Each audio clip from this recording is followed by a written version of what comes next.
What's going on, friends? Logan Myers here from CInephellas.com, and super excited to talk about the new film, It. I'm not actually in the studio today. That's under construction, but I thought I found a better setting for the review I'm about to talk about. I'm here in the cellar of my house, surrounded by my two favorite Funkos at the moment. Old Pennywise Tim Curry, old Pennywise Bill Skarsgård. Welcome, fellas. It's been 27 years since the miniseries came out in 1990. I was 5 years old, and I have been scarred and had nightmares ever since.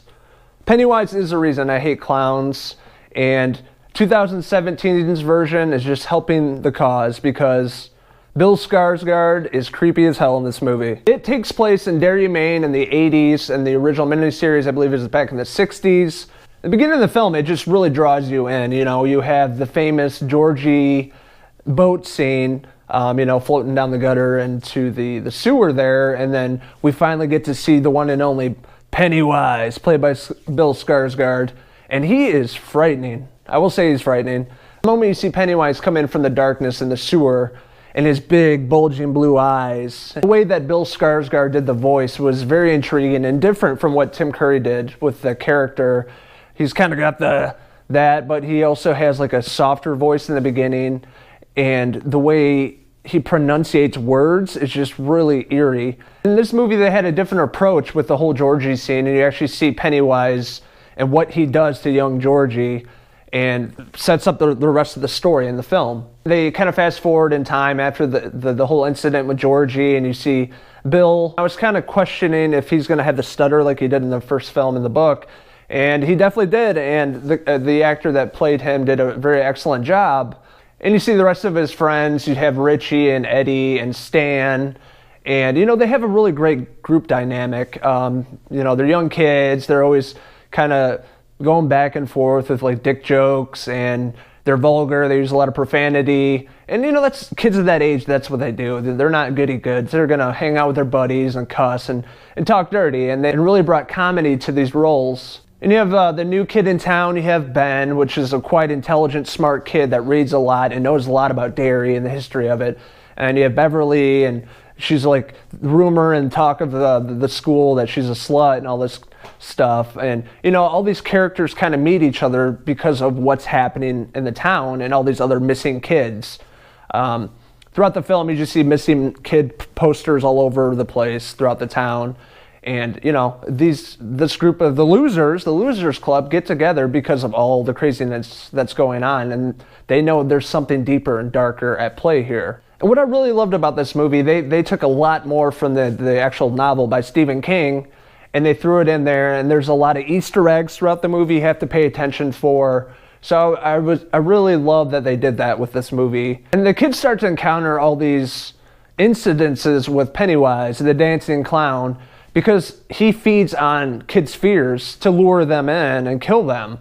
So throughout the movie, they each had their own story and setting as to what they're afraid of and how they come across the clown individually. And of course, they have the bad boys of the school, the bullies that just beat up on kids. A new kid at school, let's just go beat him up.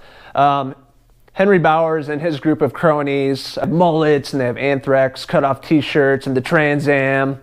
It doesn't get any more cliche than that, but these guys are pretty ruthless, and they will beat the shit out of you if you look at them wrong. But as the Losers Club kind of find each other and, start to talk about what is happening in the town, that's really great character development within the story as well. That's the heart and core of this movie, the way that these kids interact with each other, and it's true, and it feels like it's real. This is real friendship of these kids. And that was the heart and soul of this story and this movie, is the kids, the actors, the way that they have this special connection, the dialogue between one another, and showing like true friendship is, a kid growing up, you have close friends that you do a lot of things with, especially summer, going out to play and things like that. And it was a really great aspect of the film. This movie is much like The Goonies, Monster Squad, E.T., Nightmare on Elm Street, all those movies, because it has a lot of homage to the 80s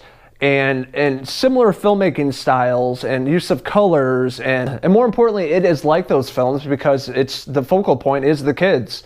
They're the main part of the movie, and how they interact with one another and how they take on whatever's thrown at them. In this case, a dancing clown. The story unravels through the second and final act of the movie, you know, and how they're uncovering how long this has been going on. Every 27 years, Pennywise comes back to terrorize and kill more. You know, Ben, being a knowledgeable kid and reading into the history of Derry and what has happened over the years, and all the parents and the townspeople that have been in Derry, Maine for, you know, many years know about Pennywise because it comes back every 27 years.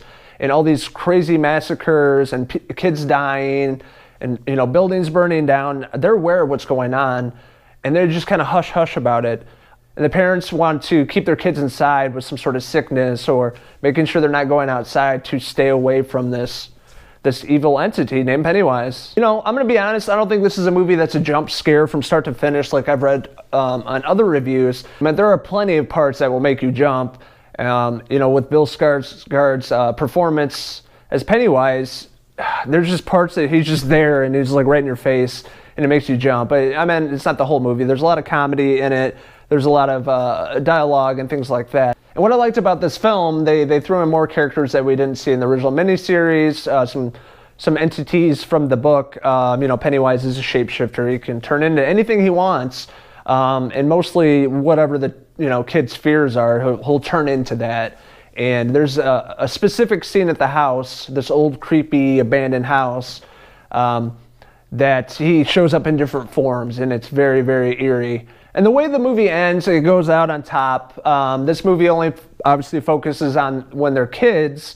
In the original miniseries, it kind of goes back and forth when they're young and older. So they're going to be making a second part to this film when they're adults. But the way that the kids come together at the very end and they take on Pennywise the clown, it was really awesome, and the visual effects were astounding. And you could see that these kids are not afraid, you know. They're banding together and they're going to kick the shit out of Pennywise no matter what.